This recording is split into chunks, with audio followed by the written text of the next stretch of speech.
Hello and welcome to another video here at GED at PALS. Today we're going to go over a diagnostic test for the GED RLA reading component. So we're just going to give you a brief idea about what to expect on the test and go through some passages and questions just to see what to expect. As always with my videos, I'll ask you to pause and look at the answers and choose on your own if you'd like to try it on your own. I'll just simply say, this is your cue to pause after each passage when we begin the questions. Here we go, let's begin. So, they start with the directions on this diagnostic test. It says, choose the one best answer to each question. It's key to keep in mind that sometimes a couple of answers may seem likely, but one is better. Questions 1 through 7 refer to the following excerpt from a novel. I'll read through these, but you can pause and read them on your own if you'd like as well. Let's begin. Will Anne miss Green Gables? It was a happy and beautiful bride who came down the old carpeted stairs that September noon. She was the first bride of Green Gables, slender and shining-eyed, with her arms full of roses. Gilbert, waiting for her in the hall below, looked up at her with adoring eyes. She was his at last, this long-sought Anne, whom he had won after years of patient waiting. It was to him she was coming. Was he worthy of her? Could he make her as happy as he hoped? If he failed her, if he could not measure up to her standards? But then their eyes met, and all doubt was swept away in a certainty that everything would be wonderful. They belonged to each other. No matter what life might hold for them, it could never alter that. Their happiness was in each other's keeping, and both were unafraid. They were married in the sunshine of the old orchard, circled by the loving and kindly faces of long-familiar friends. Mr. Allen married them, and Reverend Joe made what Miss Rachel Lynde afterward pronounced to be the most beautiful wedding prayer she had ever heard. Birds do not often sing in September, but one sang sweetly from some hidden tree while Gilbert and Anne repeated their vows. Anne heard it and thrilled to it. Gilbert heard it and wondered only that all the birds in the world had not burst into jubilant song. The birds sang until the ceremony was ended. Then it wound up with one more little glad trill. Never had the old gray-green house among its enfolding orchards known a merrier afternoon. Laughter and joy had their way, and when Anne and Gilbert left to catch their train, Marilla stood at the gate and watched them drive out of sight down the long lane with its banks of goldenrod. Anne turned at its end to wave her last goodbye. She looked once more at her home and felt a tinge of sadness. Then she was gone. Green Gables was her home no more. It would never be again. Marilla's face looked very gray and old, as she turned to the house which Anne had filled for years with light and life. Adapted from L.M. Montgomery's Anne's House of Dreams. So go ahead and pause the video reading questions 1 through 3 if you'd like. Let's have a look. These are comprehension questions. They're going to ask us to look at the text and either draw inferences or make conclusions about what the author meant or how the characters interact with each other, etc. Plot. The first one is, which of the following words best describes what Gilbert feels towards Anne? And you can look through these. A, love. B, respect. C, gratitude. Or D, nervousness.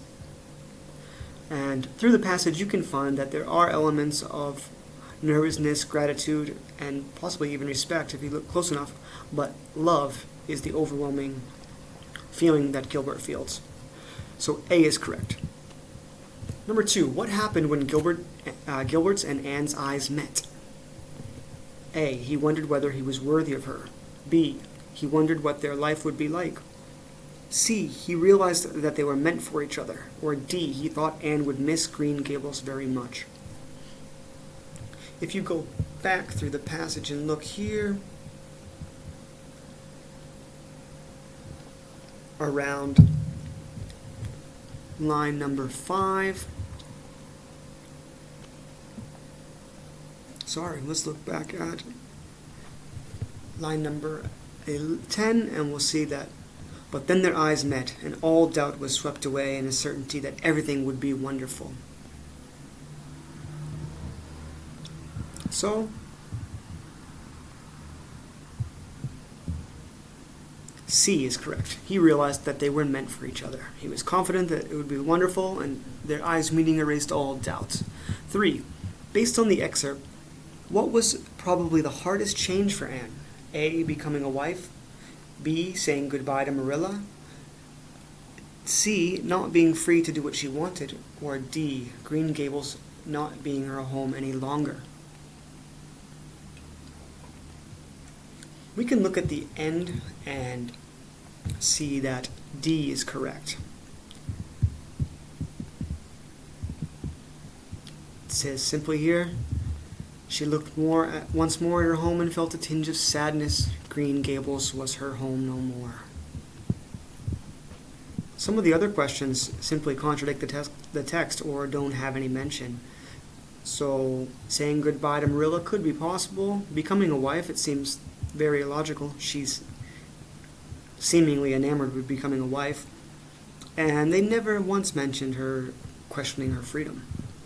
Moving on to 4. Based on the excerpt, which description best characterizes the relationship between Marilla and Anne? A. Marilla felt tired from having taken care of Anne. B. Marilla raised Anne from childhood and cared about her. C. Marilla was sad that Anne left because she would have to leave too. Or D. Marilla and Anne disagreed about Gilbert being a good husband. Go ahead and pause and see which one you think is correct. So the best answer is B. Marilla raised Anne from childhood and cared about her. Our big cue and some evidence that can guide us to this answer is that they mention Marilla being gray. Number 5. Which of the following best describes what the author means when she says, "this long-sought Anne"? So A. Anne was no longer a young woman. B. Anne did not fall in love with Gilbert right away. C. Anne was patient with Gilbert. Or D. Anne had nearly married someone else. Well, there's nothing to indicate that A. Anne is no longer a young woman. To the contrary, it seems like she is. B. She did not fall in love with Gilbert right away. This seems like a likely answer. C. Anne was patient with Gilbert. We have no mention in this passage of their interactions. Unlikely. And D. Anne had nearly married someone else. That doesn't seem like it's even possible. So the best answer for this would be B. Remember, we're choosing the best answer. Some answers may seem that both could be possible. 6. Of the characters in this excerpt, whose inner thoughts are hidden from the reader? And so this is asking us about the narration. A. Anne. B. Gilbert. C. Marilla. Or D. Mr. Allen. Which one do you think it is? The answer is D. Mr. Allen. They merely mentioned Mr. Allen one time and stated that he had married them. Looking at question 7.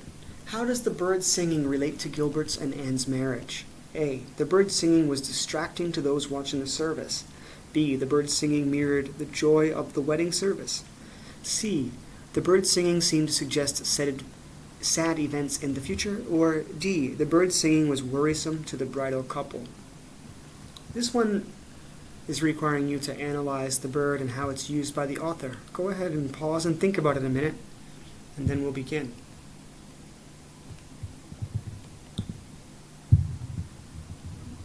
So, in this question, B is the correct answer. The bird singing mirrored the joy of the wedding service.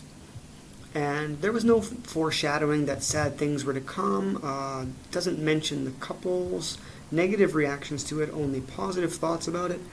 So D and C don't make sense. And A, there's never any mention of the guests thinking or saying anything about the bird singing. Also, we can see that the author used the rarity of the bird singing, having never been, not being common in September, to foreshadow that it was a special, auspicious event. Okay, so we're going to move on now Their directions for the next passage say, choose the one best answer to each question. Again, this is the best answer. Sometimes we must choose between two possible answers. Questions 8 through 14 are based on the following passage. Here we have an address, Mr. Raymond Dean, Green Valley Farm, 3421 Route 32, Stony Ridge, New York, 12430. Dear Mr. Dean, I am presently a student at Ulster County Community College, and my field of study is agriculture. I am studying all types of farming techniques and only prefers organic methods for growing vegetables. I have learned much about the latest techniques for growing food organically, and I know that since you are one of the largest organic growers in the area, I will learn a great deal more from you and your employees. Paragraph B. This is why I would like to apply for a summer position with your farm. I hope to get a permanent job with you after I graduate. I believe the experience of working with the Green Valley Farm professionals would enhance my education greatly. I want to let you know that I would consider an unpaid internship at your farm. That is how anxious I am to work with you. Maybe I could borrow some money from my parents or get a second job to support myself. I'm enclosing my resume as well as my references from teachers and a former employee. Moving on to the next paragraph, C. I first learned about your farm from a teacher. He has a high regard for your work. He was suggesting that I write you and make this request. I hope I will hear from you in the near future. Sincerely yours, Mark, Tanzania.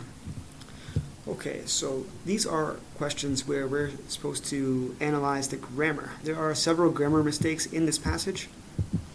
Why don't you pause the video and look through paragraph A and B? Can you find any grammar mistakes?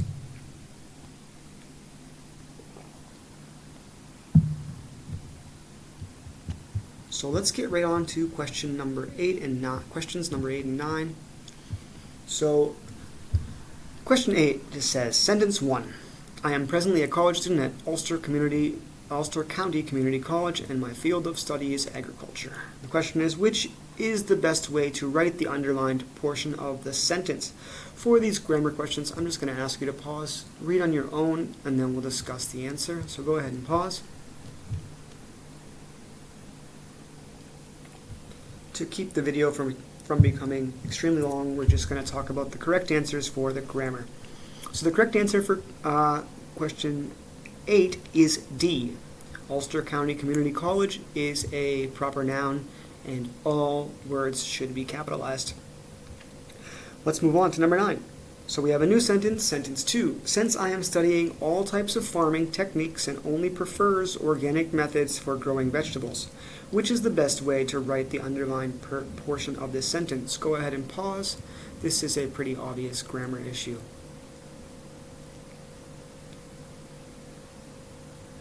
Okay, so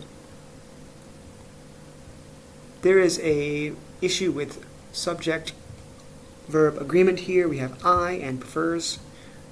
If we memorize all of these things that we have to about grammar and rules for English, I prefer, we do not use the I we do not use the S for I.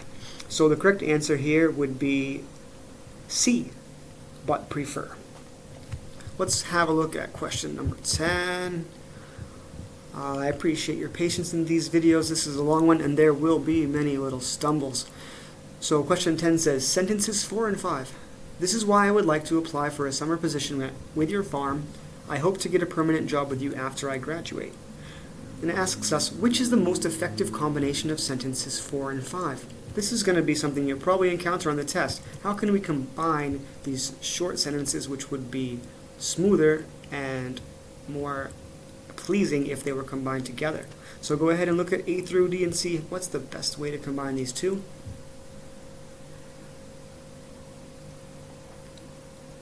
And D is the best way. I would like to apply for a summer position with your farm in hopes of having a permanent job with you after I graduate.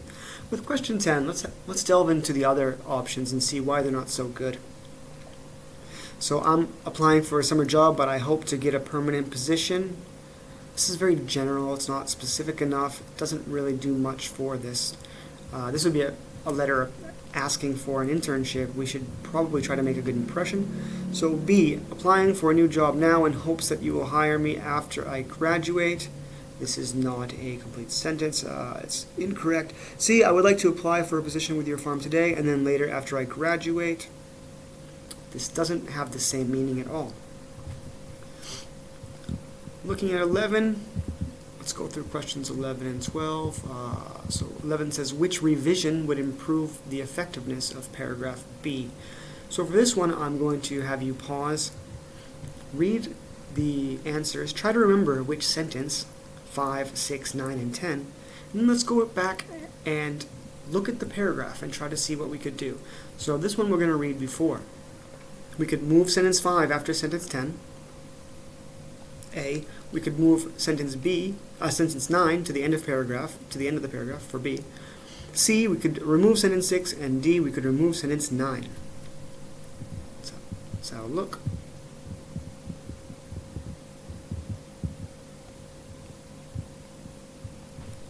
Okay, I hope you've paused and had a look at that. So the best answer here would be to remove sentence 9. Maybe I could borrow some money from my parents or get a second job to support myself. This is slightly inappropriate information for the tone of this letter. It's personal and not related to him seeking the position to possibly become better educated in organic farming and to secure a job in the future with them. It's a trivial matter that is not related. So the best answer for question 11 is D, remove sentence 9.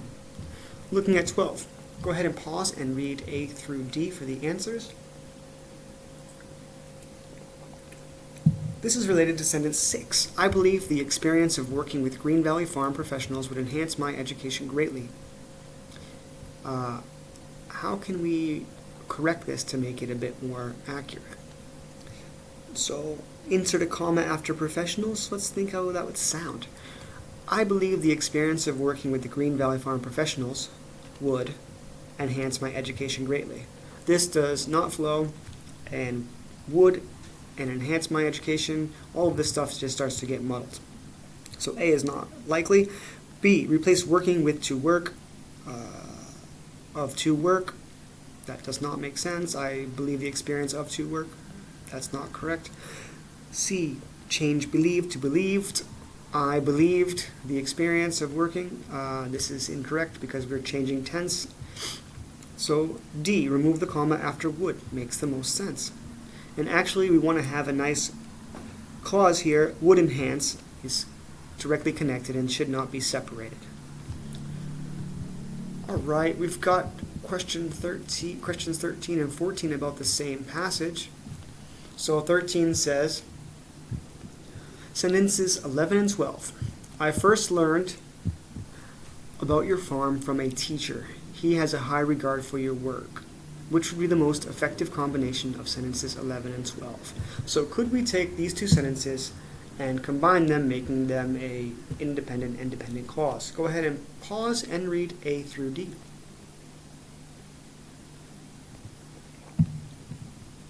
So the best choice here, let's go through each one for this as well. First, I learned about your farm from a teacher. He has a high regard for your work. This doesn't make sense. It's just simply eliminated a period in the middle and the capitalization of he. It's still two sentences. B, I learned about your farm from a teacher who has a high regard for your work. This flows well and seems to be a great choice. C, my teacher has a high regard for your work, comma, I learned about your farm. To be honest, this is doesn't combine the sentences, it just takes away the punctuation that separates them. D, a teacher who has high regard for your work, and I first learned about your farm. This, again, is improperly joining these two sentences. It's grammatically incorrect. So the best answer is B. 14, pause the video, have a look. What do you think? It says, sentence 13, he was suggesting that I write you and make this request. Which correction should be made to the sentence? We're going to correct this just to make it grammatically correct. So A, change you and make and made. He was suggesting that I write you and make a request. A does not make sense. We will not change a tense like that. It's inappropriate for the sentence. B, change you and make to you dot you period make. That just doesn't look very right? C, change was suggesting to suggested. So let's look at that one. He suggested that I write you and make this request. This sounds great. This is grammatically correct. And let's have a look at D. Change was suggesting to have suggested. He have suggested that I write you and make a request. No, we are not going to combine simple past tense with past participle. So C is the correct answer. Moving on to question 15. Moving on to the next excerpt. Questions 15 through 18 refer to the following excerpt from a short story. Will he appear on national television? I think half the world has shown up for this audition. Gene was thinking on his cell phone to his girlfriend, talking on his cell phone to his girlfriend. I can't wait to perform. I know I'm in fine voice, and they're going to love the song I chose. Well, good luck. I'll be thinking of you. Although he sounded upbeat with his girlfriend, in truth, Gene was anything but confident. He had staked so much on the audition, and he had no idea what the judges would really think of him. He realized for the first time that he was scared. Even so, he wanted to succeed so much he could almost taste it. Just imagine competing on national television. He took a long breath in. It was hard to believe he was actually going to perform for the judges. He had arrived exactly at 9 and had been in line for over 3 hours. He could hear his heart beating loudly. Right then, Gene heard his name being called. He went into the building and was ushered into the audition room. Yes, I'm here, he answered. Gene looked at the judges sitting at the table. They seemed bored and unimpressed. Well, what are you going to sing for us today? One of the judges asked him. Time after time, Gene told them, his voice quivering a bit. Okay, let's see what you've got, said another judge, who was tapping the table with his pencil. Gene felt a knot in his throat and didn't know if he could go on. He remembered what his voice coach told him. Just take a moment before you start. Close your eyes, take a deep breath, and then let go. Gene closed his eyes and took a breath, and then a sweet voice began emanating from his mouth. The judges seemed to disappear. He could have been anywhere. He was in his own world. Suddenly it was over, and he stood in front of the judges feeling very alone and vulnerable. He could feel the sweat on his brow. Well, that was a surprise, said the first judge. I never would have predicted that. What do you think? Does he go through? All 4 of the judges gave him a thumbs up. You're in, kid, the first judge said. Don't make us regret our decision. Oh, no, sir. You won't regret it, Gene said as he nearly skipped out of the room. Okay. Story of a boy overcoming his fear, singing in front of everyone, and making it. How American. So let's look at questions 15 through 17. Pause 15 and have a look at the answers after I read the question. Based on the excerpt, what does Gene most likely think about the audition? Go ahead and read.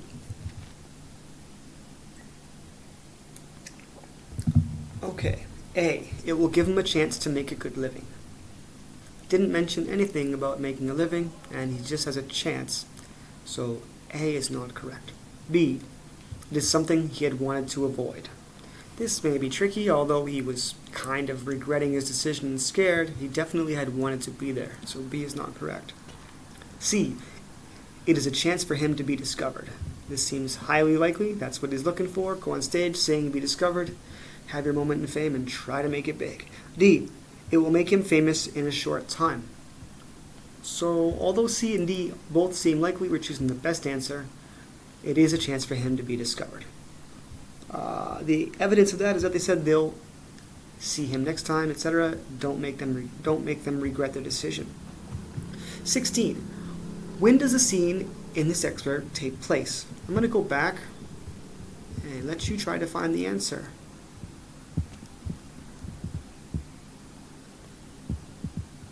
So, if we look at lines between 17 and 25, you can find the answer there.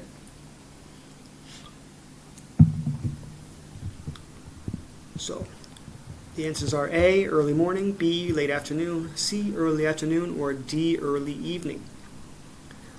It says that he arrived at 9 and had waited over at 9 a.m. and had waited for over 3 hours. That puts us in C, the early afternoon. 17. What's the best description of Gene's performance? A good try but not good enough? No. He got great reviews from the judges. They were surprised, in fact. B, a fine voice but without true conviction. No, that's not true either. They said that he had done a great job and his voice shined, it said. C, a bit slow to start but ultimately wonderful. Wait a second. Which of these is correct? Yeah, I guess C, a bit slow to start because he came out nervous. That seems likely. D, a showy voice but not much rhythm. Okay, so C does not make sense either since he was so successful, and it said once he began he was doing great. So C, a bit slow to start but ultimately wonderful, is the correct answer. So now we are moving on to question 18. What is the main effect of the author's use of phrases such as could almost taste it, took a long breath in, and beating loudly? A, to show how long Gene had been waiting. Go ahead and read A through D and just decide which one you think is correct. Okay, so these phrases, could almost taste it, took a long breath in, and beating loudly, these are all showing serious anticipation and excitement. Could almost taste it we use when something is just so powerful to us that we can almost rationalize it's tasting something. Took a long deep breath in is what we do when we're trying to relax. That's the advice from his voice coach. And beating loudly means that our heart is beating loudly, which happens when we're excited. So if we look at the answers, D is the best one. It shows how important the audition was to Gene, that he couldn't be calm and that his heart was beating loudly at the thought of it. Alright, so questions 19 through 25 are based on the following passage. Here we have a passage about Kore Island. If you don't know what it is, it's a slaver's island. It doesn't matter because you're just going to be reading about it and analyzing this passage. So A, Europeans played a large part in bringing slaves to America from West Africa. Because European countries sent out explorers who sailed down the west coast of Africa. They came in contact with the people there. They traded with them, but they also captured many of the people. These people were sent to the New World where they became slaves. Most of them ended up working on farms and plantations. B. Some Africans were sent from Gore, a small island off the coast of what is now Senegal. There are about 9.5 million people in Senegal today. They stayed in dungeons until the ships from the New World came to take them to America and the Caribbean. Some Africans also profited from the slave trade. A group of free African women called Signaires, I believe, sold food to European traders for the enslaved people and also owned many slaves herself. C. Today the dungeons where they stayed are a museum. Hundreds of people visit this museum each year to see where the slaves were held. They view the dungeons in the house of slaves, which is where the masters lived. There is a memorial statue right outside of the house showing African slaves in chains. A visit there is very educational. You will learn a great deal from the guides about what happened. Okay, so this passage has quite a few little grammatical errors. If while you're reading on the test and you notice those, it'll be easy to go back and find them as they appear in the questions. I'm not going to go through every answer for every question because it's a bit tedious, but let's try to analyze some of them and see how well you can do guessing on your own for the others. So, 19, sentence 1. Europeans played a large part in bringing slaves to America from West Africa. Which correction should be made to sentence 1? A. Replace played with were playing. Europeans were playing a large part. We do not need past continuous for this. It is totally in the past, and the rest of the passage is in that tense. So A is not correct. B, insert a comma after America. So if we read it with a pause, being native speakers, we should be able to see if it sounds right. Europeans played a large part in bringing slaves to America from West Africa. This doesn't sound right. And then obviously if we look at it, to America from West Africa does not require being separated by a comma. They are connected in this sentence. C. Insert a period after large part. Europeans played a large part in bringing slaves to America from West Africa. This is just incorrect usage of the period. D. Change West Africa to West Africa. So this is where we could have read through all the answers really quickly and known this was the correct answer right away. The most obvious mistake is that West Africa is a proper noun and needs to be capitalized. So D is the correct answer. 20. Let's go through 20 on our own. So I want you to read A through D on your own, pause the video, and then we'll talk about it. Okay, so 20 states sentences 2 and 3. Because European countries sent out explorers who sailed down the west coast of Africa, they came in contact with the people there. We need to combine these two. They came in contact with the people there is a dependent clause because it's not complete and independent on its own. So A. We just need to choose the correct connective for this. So A, coast of Africa, while they came in contact with the people there. B, coast of Africa, where they came in contact with the people there. C, coast of Africa, instead of they came in contact with the people there. Coast of Africa, but they came in contact with the people there. So the correct choice for this is where they, because it just makes grammatical sense. The others are incorrect. Looking at 21, sentence 4. They traded with them, but they also captures many of the people. So our key for this that we can see is there's a problem between the tense of traded and captures. All of the passage is in past tense. Captures is in simple present tense. So we're looking for a way to fix that. So A, had been captured, many of the people there. That doesn't make sense. It's grammatically incorrect. Was capturing. We would not switch to past progressive. Will capture. We definitely won't go from past to future. And D, captured. These two tenses for traded and captured make sense together. That is our best answer. D, captured is correct. Moving on to 22. Which revision would improve the effectiveness of paragraph B? So go ahead and read these first, and then we're going to go back up to paragraph B. So we could move sentence 7 to the end of the paragraph, remove sentence 8 or 9, and then move sentence 11 to the beginning of the paragraph. What can we do here?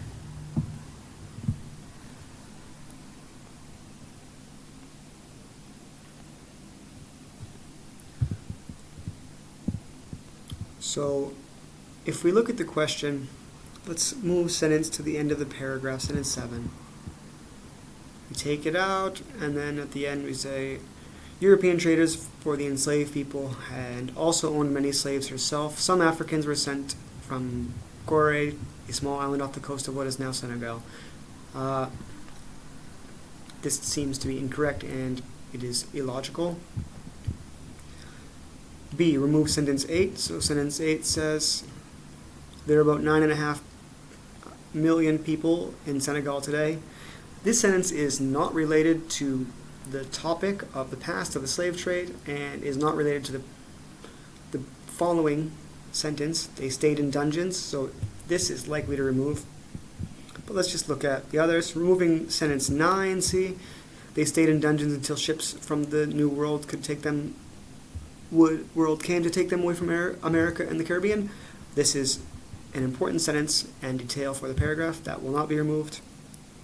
And moving sentence 11 to the beginning would sound like a group of free American women called signares sold food to the European traders for the enslaved people who also owned many slaves herself. Some Africans were sent to Gore. This is illogical order and sequence. It doesn't make sense. The best answer is B, remove sentence 8. 23 and 24. Go ahead and read A through D on 23 yourself. A group of free African women called Signaires sold food to the European traders for the enslaved people and also owned many slaves herself. Which correction should we make?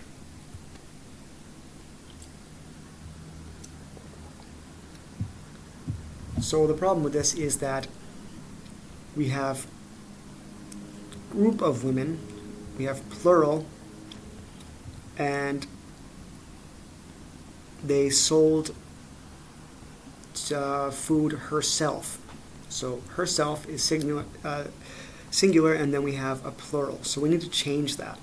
So D, replace herself with themselves, will give us agreement between the object pronoun and the subject of the sentence. 24. There is a memorial statue right outside the house showing African slaves in chains. Which correction could we make to this? Go ahead and look and see if you can figure it out. Okay, so this is one of the things that we just need to memorize in English, the difference between to, and there. So there is a memorial. They used the possessive pronoun, but we need to use THERE, there, showing place. So B, replace there with there, is the correct answer. This kind of stuff, unfortunately, we do just need to memorize, and it's important for us as native speakers to make sure that we carry on the trend of speaking correctly. 25. Sentence 17, you will learn a great deal from the guides about what happened here. What's the most effective revision of sentence 17? Which would it begin with? Even if you go, you will learn a great deal from the guides about what happened here. Even if you go, you will learn a great deal from the guides about what happened here. However you will learn a great deal about from the guides about what happened here. Or learning a lot, you will learn. Which one of these sounds the best? If you go, you will learn. Makes the most sense. So A is correct. Right, I believe that's the end for this passage. Okay. Questions 26 through 31 refer to the following employee memo. Here we have another informational passage. So, memo to all employees of Impel from management regarding new security procedures, date June 15th.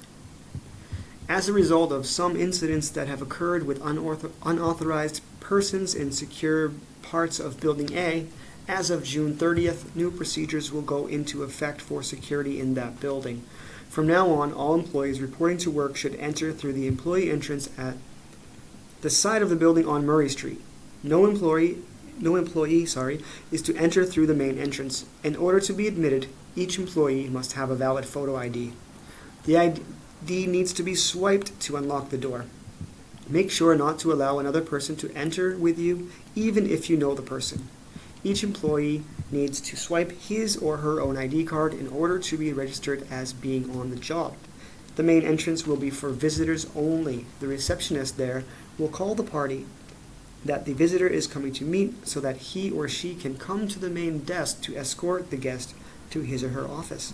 Visitors will be given temporary passes, but they cannot have full run of the office. In addition, all employees will also be required to log in on their computer when they begin work and log out when they take a break. Make sure to log out and in when taking lunch breaks. If an employee sees someone whom he or she believes is unauthorized to be in Building A, that employee should take immediate action and report the event to Mr. Shields, our head of security. Do not approach the person, but simply call Mr. Shields' office. His extension is 890. If there is no answer, make a written report and email it to cshields@impel.com. If employees have any questions regarding these regulations, please contact our Human Resources Department at extension 550. Ms. Hardy will be able to respond to your queries. Thank you for your cooperation in this matter. We feel that with these additional procedures, our workplace will be made more secure for everyone. Where are we? Workplace will be more secure for everyone concerned. Ideally, this will result in improved work output since any possibility of a security breach will be prevented. So here we're going to see if we can paraphrase. Question number 26. Which of the following best restates the phrase security breach? A compromise in the safety of the office.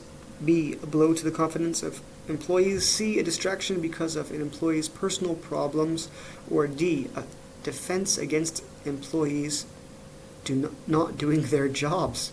Go ahead and decide which one you think is correct. So the only one that really would be possibly described as a security breach is A, a compromise in the safety of the office. Compromise can mean coming to meet two people, coming to meet in the middle on something, but it can also mean to undermine something, or in this case, make less safe, be a safety issue. Let's look at the others. A blow to the confidence of employees. This wouldn't be a security breach. A distraction because of employees' personal problems. This would not be a security breach. It's about personal issue, not security. And a defense against employees not doing their jobs. That's not a security breach, but they do try to link that one with the end, where they say, ideally this would result in an improved work output, and then we have security breach right behind it. So we should look out that these unrelated terms, unrelated concepts are connected in the passage with synonyms or related terms. 27, based on the excerpt, which of the following can be inferred about management? So here they're asking us to decide something about management. This is our decision based on what we've read. A, they are concerned about the safety of employees. B, they believe that the office is completely secure. C, they want employees to fill out timesheets. Or D, they want to track employee habits. A, they are concerned about the safety of employees. The main idea of this is that there's possibility that someone would enter the facility unauthorized, and that's a security breach, they call it. What are they worried about the security of? Likely the office, all of the equipment, but also the employees. B, let's look at why the others don't really make that much sense. B, they believe that the office is completely secure. This is almost a ridiculous answer, and hope for these kind of answers which you can quickly eliminate, because if it was secure, there would be no need for the memo. C, they want employees to fill out timesheets. They do want employees to be tracked more, but they never mention timesheets. They use an ID card and their computer to track their time. They want to track employee habits. So this one could be inferred. They do try to track the employees' habits, but A is a better choice of the answers. 28. Which of the following could be prevented by the new security procedures? So here we can think about what are the procedures and which could be prevented. A, the visitors entering through the main entrance. This is not possible because the memo states that visitors must enter through the main entrance. B, employees swiping ID cards to open doors. This is not to be prevented. They told us this must be done. C, employees entering through the side entrance. Again, this is not to be prevented. This is exactly what they tell the employees to do. And D, unauthorized persons wandering around building A. Well, if you've eliminated A, B, and C, it's obviously D. But yes, authorized persons wandering around building A is what they're trying to avoid. If we go back through the passage, it states right away, unauthorized persons in parts of building A.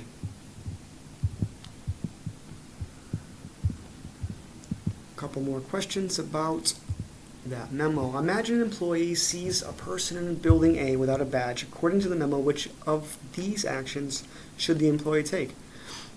A, call Mr. Shields' office to make a report. B, tell the persons to leave the building. C, call the receptionist at the main entrance. D, report the event to Miss Hardy. All of these answers are mentioned somewhere in this memo, in some way or form. They tell us A is correct. They tell us call Mr. Shields' office to make a report. B is incorrect because the memo tells us do not approach the person. C, call the receptionist in the main office, in the main entrance. They tell us that the receptionist in the main entrance will contact the party of the visitor, but it's not related to the actions they should take in this case. And D, report the event to Miss Hardy. That could be tricky. They do ask you to contact Miss Hardy, but not to report an event, to ask about any questions regarding this, because she is in charge of HR. A is the correct answer. Number 30. Which of the following best describes the style in which the memo was written? A, complicated and unclear. B, academic and dry. C, straightforward and direct. Or D, detailed and technical. Have a look at this and tell me. You only need to see this much. Decide, what do you think? Sorry, you can't tell me. What is the best way to describe the tone of this article? Okay, I hope you had a chance to pause and look at it. It is not complicated or unclear. It is not academic and dry. There is very little academic about it. It is very straightforward and direct, so C is correct. And D, it's not very detailed and technical. They don't go into much technical terms, any technical terms, or much detail either. C, which of the following best describes the way in which the memo is organized? A, by listing information in the order of importance. B, by sequence of events. C, by presenting a problem and a solution. Or D, by comparing and contrasting issues. This question is great. These are all skills that they're going to ask you to use, not only for this excerpt, but these are basic skills for RLA reading. We should be able to determine sequence, listing of information, understand problems and solutions, and comparing and contrasting. These are all different text structures. Have a pause. What do you think it was? This is C, presenting a problem and then a solution. The problem is unauthorized people in building A. The solution is employees swiping their card, checking in their computer, going through the side door, and the receptionist managing visitors. All right, moving on to a new excerpt. It says questions 32 through 37 refer to the following excerpt from a novel.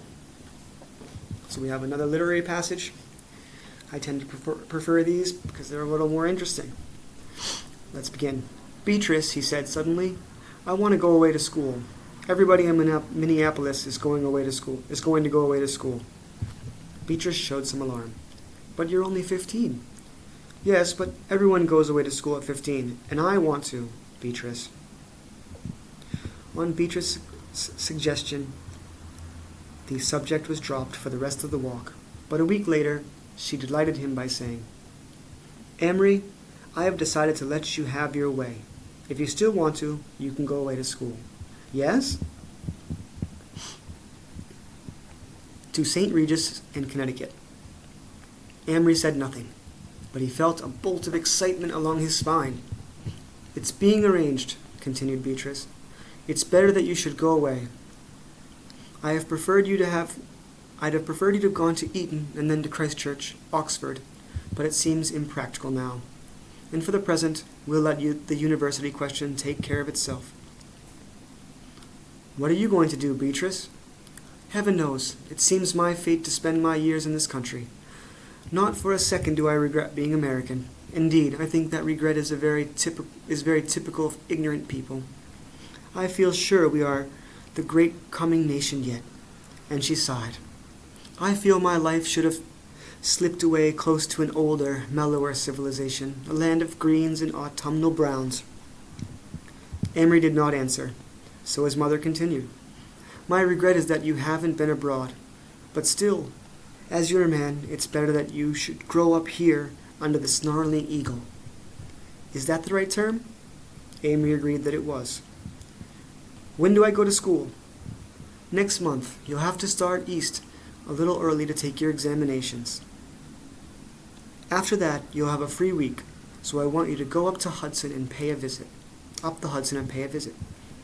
To who? To Monsignor Darcy, Amory. He wants to see you. He went to Harrow and then to Yale, became a Catholic. I want him to talk to you. I feel he can be such a help. She stroked his auburn hair gently. Dear Amory, dear Amory. Adapted from F. Scott Fitzgerald, This Side of Paradise. So we have a little tale set historically of a mom's conflict between letting go of her son or keeping him close to her. Question 32. Let's begin with the analysis of this passage. Which of the following best expresses the main idea of the excerpt? This is an important skill for social studies, for GED RLA, for anything you're reading in life. You should be able to sum it up from an objective perspective. What is the main idea? What is it all about? So look at question answers A through D. Pause the video and see which one you think best describes the whole excerpt.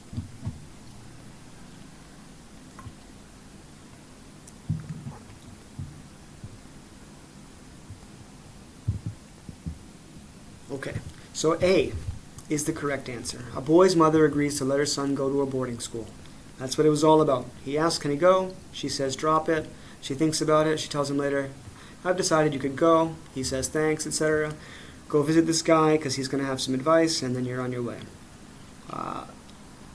B, a boy's mother would like her son to visit his school in other countries.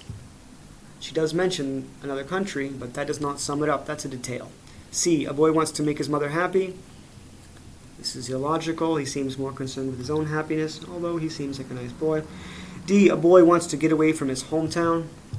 This makes sense, but it's only a detail. The big idea is that he wants to go away to go to a school, because all the other boys are doing it. Question 33. Based on the information in this excerpt, which of the following would Beatrice most likely prefer to do? So let's see. A, to learn about American history. She doesn't seem to have much interest in American history, although she seems to have developed a connection with America itself. Unlikely. B, have a potluck dinner with friends. This one is almost humorous. It doesn't have any relation to the passage at all. B seems unlikely. C, spend time in England.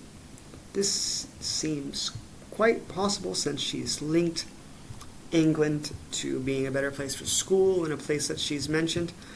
And for this answer, you'd have to come back to the passage and have an understanding of what she means when she says,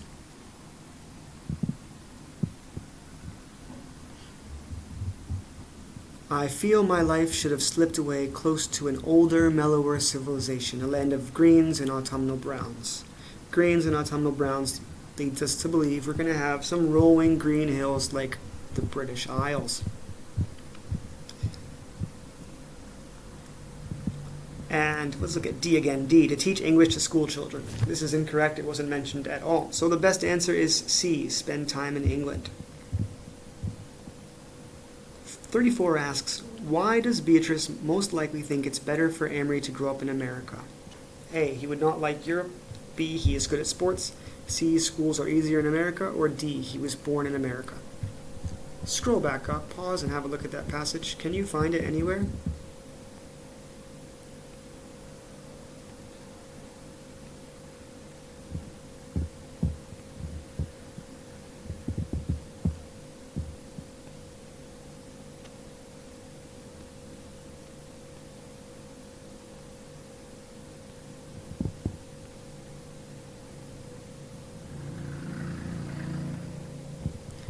So after looking through it myself, I do not see much evidence of this. I think we have to draw an inference about it and make our own conclusion. I think we can use the process of elimination. Oftentimes, if we want to move on to the next question and we can't spend a lot of time on each question, we can just eliminate the wrong answers and come to the correct answer much faster than understanding it in depth. So let's just look through. A, he would not like Europe. Doesn't seem likely. B, he was good at sports. Sports were not mentioned at all. Not possible. C, schools are easier in America. That's possible. Or D, he was born in America. Since she is from England clearly, and he is growing up in America, I wish I could find it. I don't see any proof of it. It seems like that's the best answer because here they're talking about how she spent many years in the country and she does long for her mother country.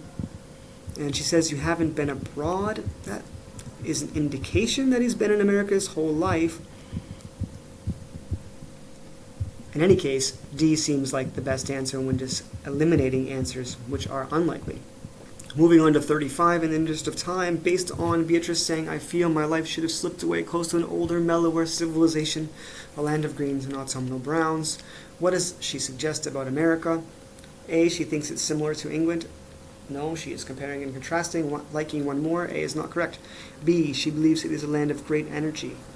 If we look at the way she says, an older, mellower civilization, this does contrast with great energy. This is likely. Let's leave it on the list. C, she assumes it is a weak country with little future. I do not think that at all, because she would not be sending him to school there if she did. D, she decides then to adopt it as her home. Although this could be possible, she believes it is a great land of energy and makes more sense due to the contrast with the place that she'd rather be, an older, mellower civilization, being England. 36. How does Amory calling his mother by her first name influence the excerpt? I looked through this excerpt a couple times now, and I don't see any mention of why he calls her by her first name. So let's just use rationalization for each answer. A, it shows that Amory and his mother are not close. That's possible. B, it shows that Beatrice wants to appear to be Amory's sister. The way that she speaks to him and controls him makes B seem unlikely. We'll cross off B. It shows that Beatrice resents being a mother. That does not make sense based on the passage. Cross off B and C. D, it shows that Amory and his mother's relationship is not typical. So we're choosing between they're not close and they're not typical. I think that we can deduce that their relationship is atypical, but still close by the fact that Amory seems to respect his mother's decisions, and he does seek her permission and approval, so I think they are close. So D is the best answer. 37. Why does Beatrice want Amory to visit Monsignor Darcy? This one I'd like you to look through and make your own decision before we discuss it. Go ahead, pause the screen and read the answers.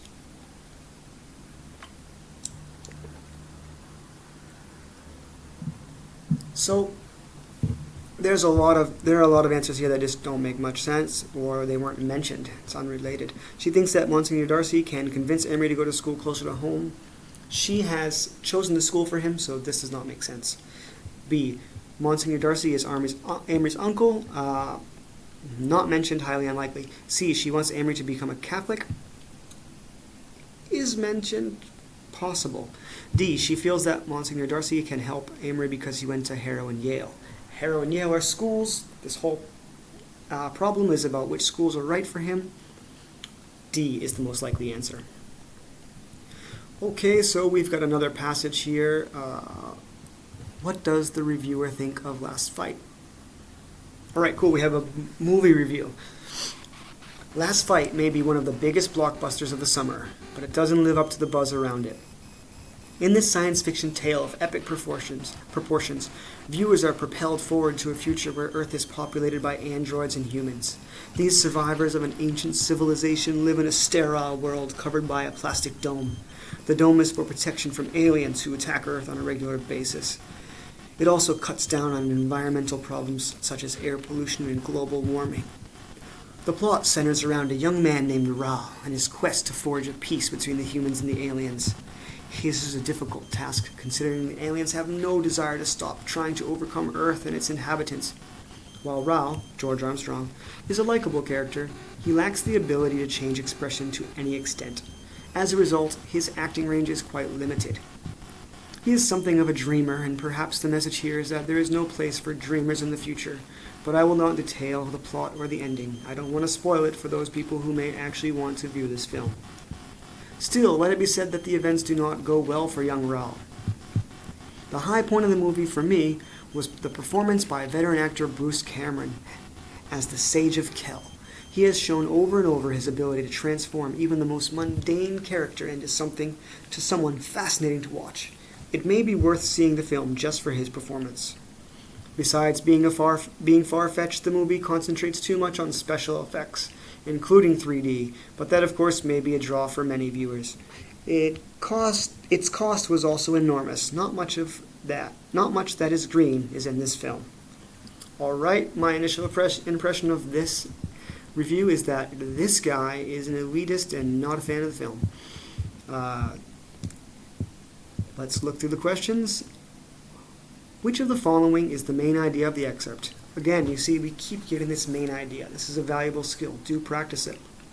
A, the author is giving the reasons movies should not use special effects. B, the author is detailing the kind of acting that he prefers. C, the author is providing his impressions of a science fiction movie. D, the author is explaining why he enjoys science fiction movies. A is a detail. He does mention it, but it's not the big picture. B is another detail. He does mention it, but it's not the big picture. C, the author is providing his impressions of a science fiction movie, is the main idea of this passage. He's just telling us how he views this movie and all the details about it. D, the author is explaining why he enjoys science fiction movies. If that were the case, it would be a passage about different science fiction movies and why he likes them. This is all about one movie. C is the correct answer. 39. Which of the following best expresses the reviewer's opinion of Last Fight? Go ahead and pause and see which one you think is correct before we move on. Okay, so A, it was too expensive to make, and it's too long. He doesn't mention it being long. A is not correct. B, it was enjoyable because there was some great acting in it. Possible. He did think that one of the actors, Bruce Cameron, was great. C, the reviewer hopes that most people will turn out for the movie. This is not true. It seems like he's not expecting people to, and he looks down upon people who do turn out for the movie. D, it has little depth and relies too much on special effects. D could be possible. Again, we're looking at which is the best answer. D is a better answer. So even though he liked one of the actors in it, he makes multiple points here. One is that it has little depth. Two, that it is too reliant on special effects. So D is the best choice for 39. 40. If it is known that the author of this review had written numerous science fiction scripts, none of which were ever made into a movie, how would this most likely affect the reading of this review? This is an interesting question. They're asking us to analyze the author's bias. A, the experiences of the author give his or her opinion greater value. B, the author's knowledge of the genre may be questioned. C, much of the negativity might be construed as sour grapes. D, the author's personal experiences have no influence on the review whatsoever. The movie is about science fiction. He does have some negative remarks in it about the film. He does seem to have opinions of it. And he does seem to understand the genre. So which one of these is the best answer? I would say that C is the most likely answer. So A, the experience of the author gives him his opinion greater value. He's a movie critic, so I don't think failing at writing science fiction scripts would add any value to his opinion. It may even undermine his value. B, the author's knowledge of the genre may be questioned. You could think that possibly because he has failed at getting his scripts published, but experience in writing them and the way he's analyzed the use of special effects here suggests that B is not correct. C, much of his negativity might be construed as sour grapes. This makes a lot of sense. So if he's been writing science fiction scripts and they weren't making it in a movie, he may be negative about movies he feels are less worthy of being produced. C sounds like it's correct. D, the author's personal experiences have no influence on the review whatsoever. So since we're going to rule out D right away, C is correct. We'll rule out D because it's impossible that someone having such experience and writing about the topic at which they have experience would have no influence. So these are questions that ask you to Draw your own conclusions about the topic and the text. 41. Which of the following describes the style in which the review is written? Again, this is pretty clear which style this is written in. If you look back at it, I'll just leave this much of the passage up. You can pause, read through it, and then we can look at the styles. Does it seem technical? No, it doesn't use much technical terms. It talks about the 3D usage, but doesn't go into details. Humorous. I believe this does have some snide attempts to be humorous. Academic, definitely not academic, so C is not correct. Ornate, it is definitely not ornate. It's not in detail or trying to beautify it. He's simply speaking as a guy reviewing a film. So B, humorous, is the most correct answer, most likely answer. 42. According to the author, which word best describes last fight? A, provocative. B, lighthearted. C, solemn. Or D, overblown. Although the topic to us could seem provocative, aliens trying to take over the Earth and a boy trying to make peace with them, the author has expressed the opposite opinion of it. B, lighthearted. It's definitely not lighthearted. It's the Earth being taken over. C, solemn. There's nothing quiet and introspective about this. D, overblown. Yep. He says, being far-fetched, the movie is concentrating on special effects too much. D is correct. Okay, this will be the last passage, I believe, for this diagnostic test. So questions 43 through 50 are based on the following passage. Here we have another informational text. How to write a cover letter. A cover letter that accompanies your resume is of great importance. The cover letter gives the employer a great impression of you. In fact, if the cover letter don't interest the potential employer, the employer may opt not to read through the resume at all.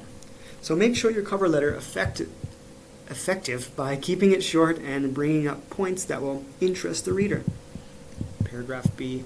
Before you start to write, make sure you have an updated resume. Then research the company so you can include information about itself that might relate to the position you are hoping to fill. Research will also help you prepare for an interview.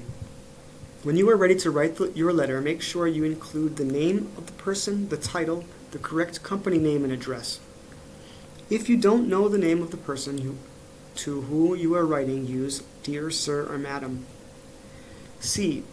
When you get to the body of the letter, use the first paragraph to say why you think you would be good for the position. Also include why you would want to work for the company. Use the next paragraph to tell about your experience and matching it to the job. Let the employer know that you are enthusiastic about the prospect of working for the company. The last paragraph should be brief. You should include a strong statement that will make the employer want to interview you. At the end of the letter, give your contact information and conclude with either sincerely yours or yours truly. Okay, so you probably noticed that pause sometimes when things were grammatically incorrect because my brain is reading fast and it's predicting what it should see, and when it doesn't see it, it trips me up. That's probably going to happen to you too if you're a native speaker, and especially if you've grown up with people that speak grammatically correct. Let's have a look at question 43. Sentence 1. A cover letter that accompanies your resume is of great importance. The cover letter gives the employer a general impression of you. Which correction should be made to sentence 1? So sentence 1 is right here for us. And so you can have a look at it and see what you think. Pause the video and decide which one you think is the best correction. Okay, we're back. Let's talk about it. A. Insert a comma after resume. A cover letter that accompanies your resume is of great importance. The cover letter gives the employer a general impression of you. This doesn't flow well, and it doesn't seem to separate two different clauses. B. Remove the comma.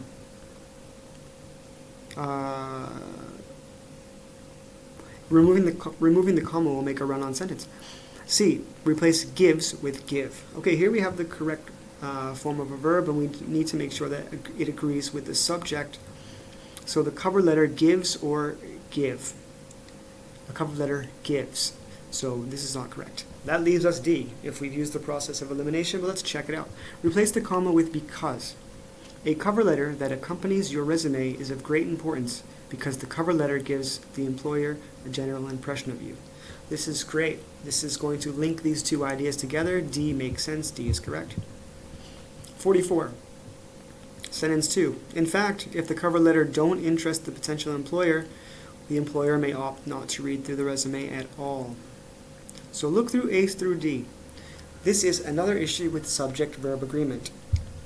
So we have the cover letter, which is the correct conjugation of the verb do not.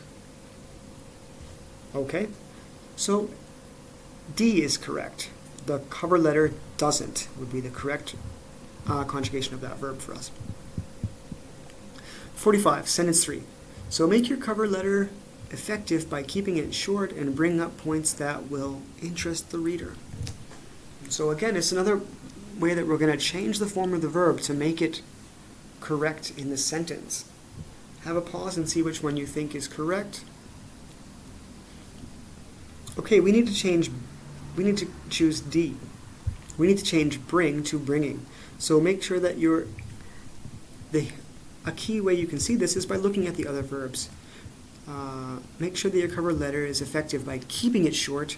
So we have keeping it short. And then we're also going to be bringing up. Moving on to 46.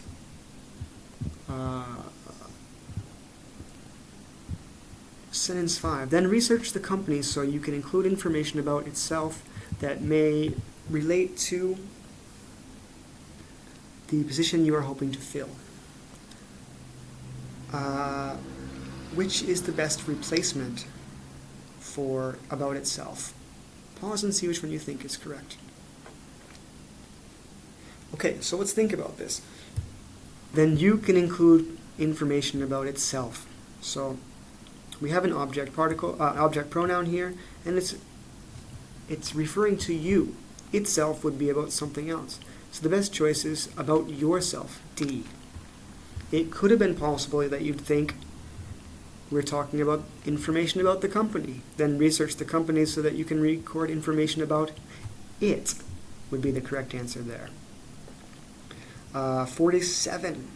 Sentence number 7. When you're ready to write your letter, make sure to include the name of the person, the title, and the correct company name. So this is about punctuation. You can pause and have a look and see which is the best punctuation correction for us. Okay, so in this case we have a list. We are generally not going to use a semicolon for a list, and if we did, it would include greater detail after for effect. So what we need to do is add a comma after person. So B is the correct answer. In a list, we're going to put a comma after each of the items listed. 48. Sentence 8. If you don't know the name of the person to who you are referring, use dear sir or madam. Again, we need to choose the correct pronoun.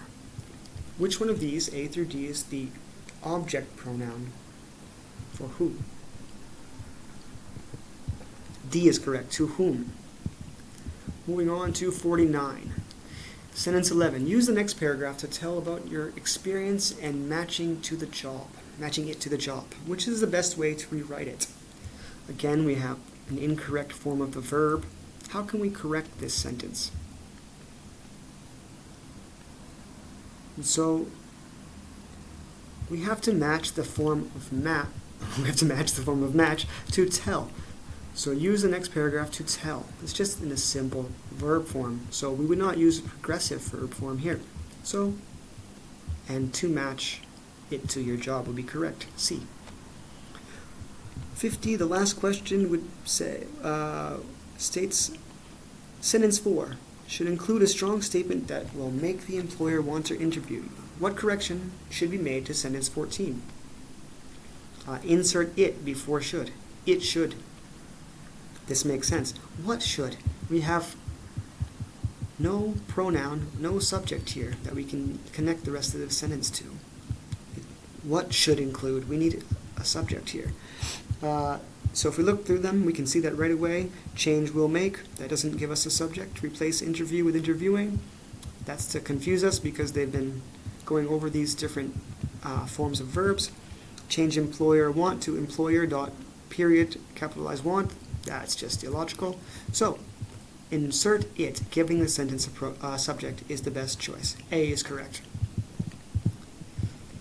So the next part of the diagnostic test would include an extended response. Since this video has gotten unwieldy long, I'm going to end the diagnostic test RLA reading portion, and we're going to go and create a video for the extended response at a later date. Thanks for watching, and best of luck with the test. Keep studying and practicing reading. Going through the test structures that will be on the test is a great way for you to practice the skills needed to analyze, draw conclusions, and make inferences about the material. Thanks for watching. Bye-bye.